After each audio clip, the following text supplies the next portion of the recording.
បងដឹងទេក្របស្វាយចន្ទីដែលល្អបំផុតធំបំផុតនិងមានរសជាតិឆ្ងាញ់បំផុតនៅលើលោកមិនមែននៅឯណាឆ្ងាយទេគឺនៅលើទឹកដីកម្ពុជានេះឯងសូម្បីតែអ្នកជំនាញកសិកម្មមកពីអាមេរិកកាណាដា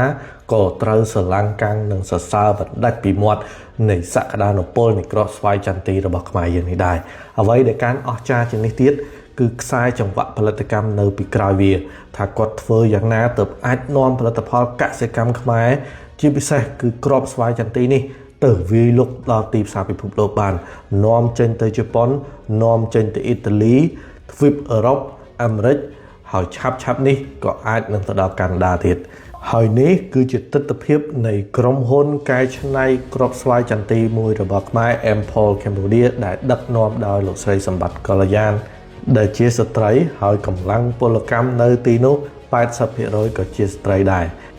ចាប់តាំងតែពីកសិករអ្នកកែច្នៃរហូតដល់អ្នកគ្រប់គ្រងហើយសូម្បីតែលោកស្រីផ្ទាល់ជានាយកប្រតិបត្តិក៏សុទ្ធតែជាស្ត្រីដែលតស៊ូនឹងភាពស្រឡាញ់នៅក្នុងវិស័យកសិកម្មយ៉ាងពិតប្រាកដហើយភាពអស្ចារ្យរបស់ស្ត្រីខ្មែរនេះហើយដែលអាចរុញច្រានផលិតផល